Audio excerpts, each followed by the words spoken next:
오늘 말씀 본문은 레위기 26장 40절에서 46절입니다. 그들이 나를 거스른 잘못으로 자기의 죄악과 그들의 조상의 죄악을 자복하고 또 그들이 내게 대항함으로 나도 그들에게 대항하여 내가 그들을 그들의 원수들의 땅으로 끌어갔음을 깨닫고 그 할례받지 아니한 그들의 마음이 낮아져서 그들의 죄악의 형벌을 기쁘게 받으면 내가 야곱과 맺은 내 언약과 이스라엘과 맺은 내 언약을 기억하며 아브라함과 맺은 내 언약을 기억하고 그 땅을 기억하리라. 그들이 내 법도를 싫어하며 내 규례를 멸시하였으므로 그 땅을 떠나서 사람이 없을 때에 그 땅은 황폐하여 안식을 누릴 것이요 그들은 자기 죄악의 형벌을 기쁘게 받으리라. 그런즉 그들이 그들의 원수들의 땅에 있을 때에 내가 그들을 내버리지 아니하며 유어하지 아니하며 아주 멸하지 아니하고 그들과 맺은 내 언약을 폐하지 아니하리니 나는 여호와 그들의 하나님이 됨이니라. 내가 그들의 하나님이 되기 위하여 민족들이 보는 앞에서 애굽 땅으로부터 그들을 인도하여 낸 그들의 조상과의 언약을 그들을 위하여 기억하리라. 나는 여호와이니라. 이것은 여호와께서 시내산에서 자기와 이스라엘 자손 사이에 모세를 통하여 세우신 규례와 법도와 율법이니라. 아멘. 오늘 같이 나눌 본문 말씀은 제목은 우리 죄보다 더 오래 기억되는 하나님의 사랑이라는 제목의 말씀입니다. 사랑하는 여러분, 우리가 신앙생활 하다 보면 이런 순간이 있을 수도 있습니다. 하나님, 저는 이제 끝난 것 같습니다. 너무 반복해서 실패했고 또 넘어졌고 마음은 딱딱해졌고 기도는 안 되고 말씀은 안 들어오고 하나님도 나를 실망하셨겠죠. 여러분, 이런 생각이 드는 이유는 단 하나입니다. 내 죄가 너무 커 보이면 하나님의 마음이 너무 작아 보이기 때문입니다. 하나님은 영원하신 사랑, 영원하신 은혜, 하나님의 성품과 속성은 커지거나 작아지거나 하지 않고 영원히 크신, 무한하신, 측량할 수 없는 분이십니다. 우리가 그렇게 느끼는 거죠. 그런데 오늘 레위기 26장 마지막 부분 40절에서 46절은 성경 전체에서 가장 따뜻한 자리 중 하나입니다. 왜냐하면 우리가 하나님을 잊어도 하나님은 우리를 기억하신다고 말씀하시기 때문입니다. 여러분, 기억한다는 단어가 이 본문에 무려 5번이나 반복이 됩니다. 이것은 뭡니까? 죄의 징계보다 하나님의 사랑이 더 오래 간다라는 뜻입니다. 더 유효하다는 뜻입니다. 우리 함께 이 말씀 속에서 하나님이 우리에게 어떤 마음으로 다가오시는지 살펴보겠습니다. 첫 번째, 하나님은 우리가 진짜 고백할 때 문을 열어주십니다. 40절에서 41절. 본문은 이렇게 시작합니다. 그들이 자기 죄악과 조상의 죄악을 자복하고, 여기서 자복하고는 단순히 죄송합니다가 아니라 방향이 잘못됐다는 걸 인정하는 것입니다. 왜 이 고백이 중요하겠습니까? 왜냐하면 하나님은 우리가 넘어져 있기 때문에 멀어진 것이 아니라 넘어진 줄도 모르는 마음 때문에 멀어졌다고 말하시기 때문입니다. 그래서 41절에서 이렇게 말합니다. 그들의 할례받지 않은 마음이 낮아져서. 할례받지 않는 마음은 굳어버린 마음, 변명하는 마음, 자기 중심으로만 보는 마음을 말합니다. 여러분, 우리가 고백하면, 우리가 자백하면 왜 길이 열리겠습니까? 그 고백이 마음을 낮추는 것입니다. 마음이 낮아지면 하나님을 볼 수 있고 하나님을 보면 다시 시작할 힘이 생기기 때문입니다. 엘리야가 갈멜산에서 그 제단 위에 12통 되는 물을 부었습니다. 그러니까 물이 차고 넘치고 넘쳤습니다. 그 제단에 불이 내려야 될 제단에 오히려 물을 채운 것입니다. 그런데도 하나님의 능력이 하나님의 놀라운 임재와 능력이 나타났습니다. 왜냐하면 12통의 물을 부었다는 것은 자기 자신을 온전히 다 쏟아 부었다는 것입니다. 회개를 말하는 것입니다. 그리고 히스기야도 아수르 18만 5천이 쳐들어올 때 왕복을 찢어버린 것입니다. 그리고 붉은 베옷을 입었습니다. 이것이 회개입니다. 하나님 없이는 안 됩니다. 나는 불신앙했습니다. 나는 죄인입니다. 불쌍히 여겨 주시옵소서. 그 위에 하늘의 불이 내리고 아수라 지팡은 5천이 성장되는 역사가 일어나게 됩니다. 고백은 심판의 문을 여는 것이 아니라는 말씀입니다. 회복의 문을 여는 열쇠입니다. 그것이 어떤 상황이라 할지라도 회복의 문을 여는 열쇠입니다. 성도 여러분, 혹시 요즘 기도는 막히고 마음은 차갑고 예배는 공허하고 말씀은 멀지 않습니까? 그렇다면 필요한 것은 열심이 아니라 고백입니다. 고백은 하나님께 돌아가는 첫 번째 걸음입니다. 기도가 바로 고백이죠. 저는 모든 순간마다 고백할 수밖에 없습니다. 주님 아니면 안 됩니다. 주님 아니면 망합니다. 주님 아니면 유지할 수 없습니다. 주님 아니면 일어설 수 없습니다. 주님 아니면이라는 단어를 넣고 계속 고백하게 됩니다. 주님만이 하셔야 됩니다. 그러면 생명 얻는 회개를 성령님께서 주심으로 우리는 온전한 변화를 체험하게 되는 것입니다. 두 번째, 하나님은 우리가 기억 못해도 언약을 기억하십니다. 42절에서 43절. 42절은 놀라운 선언으로 시작합니다. 내가 야곱과 맺은 언약을 기억하며 이삭과 맺은 언약을 기억하고 아브라함과 맺은 언약을 기억하고 그 땅을 기억하리라. 여러분, 하나님은 세 번이나 그것도 연속으로 기억한다고 말씀하십니다. 왜 이렇게 반복하실까요? 왜냐하면 우리가 죄에 눌리면 가장 먼저 사라지는 것이 하나님 기억이기 때문입니다.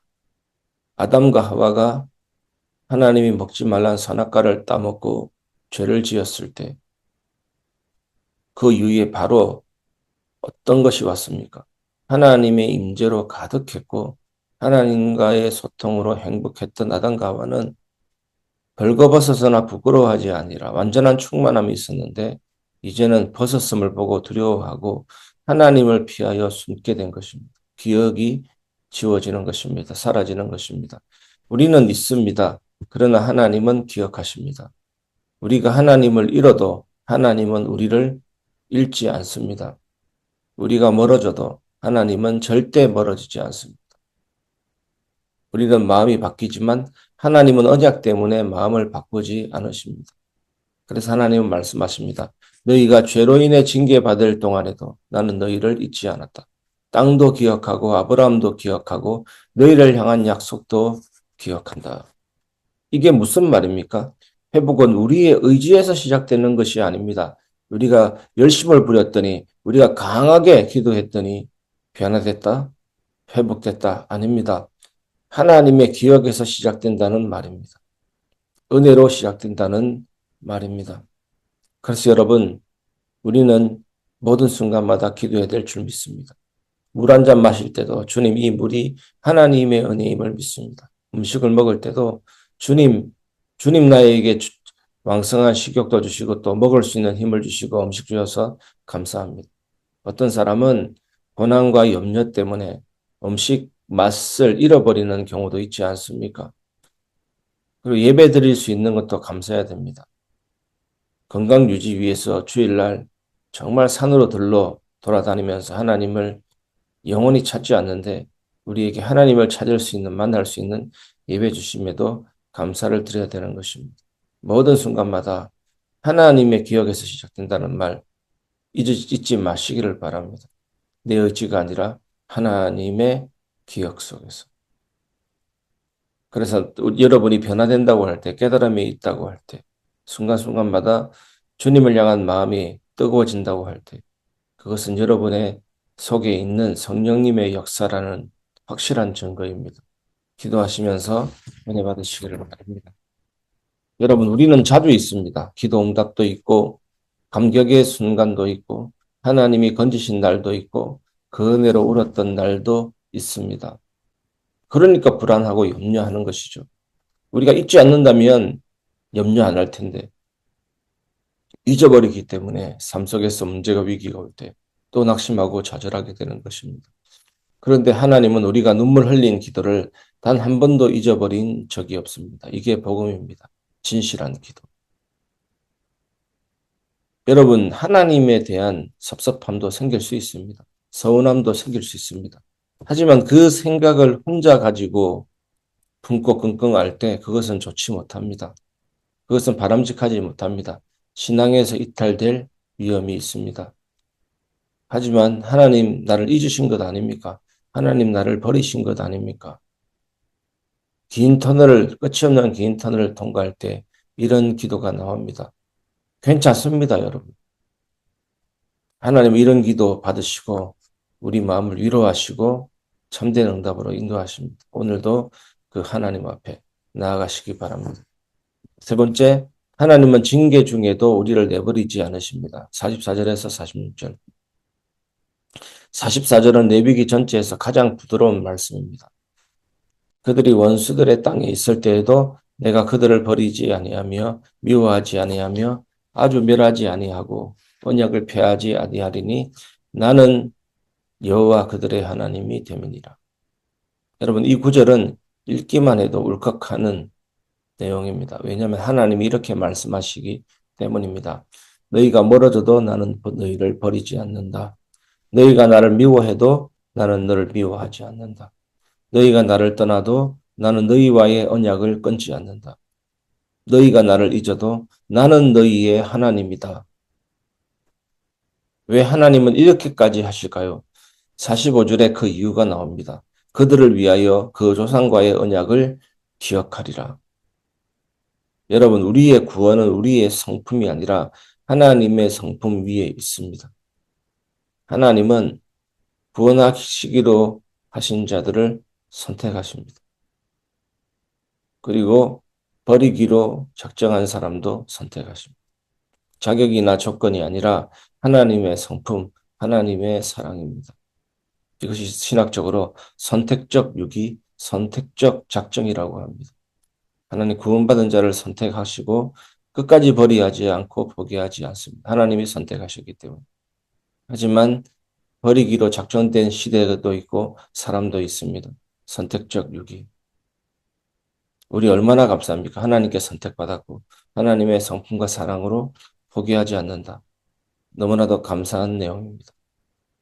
그래서 우리는 누가 버림받고 누가 선택받았는지 모르기 때문에 기도해야 되는 것입니다. 하나님은 그 기도 속에 놀라운 구원의 역사를 일으키시는 것입니다. 우리가 하나님을 붙드는 신실함이 아니라 하나님이 우리를 붙드시는 신실함 때문에 우리는 오늘도 살아 있습니다. 하나님은 징계 중에서도 그분의 마음을 바꾸지 않으십니다. 하나님은 상처낸 아버지가 아니라 상처난 자녀 곁을 떠나지 않는 아버지이십니다.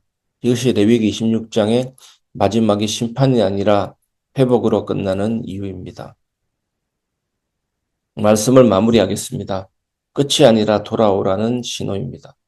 여러분 레위기 26장 오늘로서 마무리하고 내일 27장 하면 이제 끝이 나는 건데 27장을 이어가면 이제 끝이 나는 건데 징계, 심판, 황폐, 두려움 이런 말들로 가득합니다. 26장은. 하지만 하나님은 가장 26장 마지막 부분에서 우리에게 이렇게 말씀하십니다. 나는 너희를 버리지 않는다. 나는 너희를 잊지 않는다. 나는 너희를 멸하지 않는다. 나는 너희의 하나님이다. 성도 여러분 어떻습니까? 혹시 지금 인생 무너진 자리 같습니까? 영원히 마른 땅 같습니까? 숨조차 막히는 징계의 골짜기 같습니까? 오늘 말씀을 통해 무엇을 알 수 있습니까? 그 자리가 끝이 아닙니다. 그 자리는 돌아오라는 신호입니다. 하나님은 지금도 말씀하십니다. 돌아오라. 나는 아직도 너희의 하나님이다. 나는 아직도 너를 기억한다. 나는 아직도 너를 버리지 않는다. 이것이 오늘 말씀에 그러는 하나님의 음성이요 하나님의 마음입니다. 그러므로 오늘 우리는 죄를 자백하고 마음을 낮추고 하나님의 기억을 붙들어야 하는 것입니다. 왜냐하면 우리의 죄보다 더 오래 기억되는 것이 하나님의 사랑이기 때문입니다. 오늘 여러분들에게 참된 은혜가 있기를 주 예수님의 이름으로 축복합니다.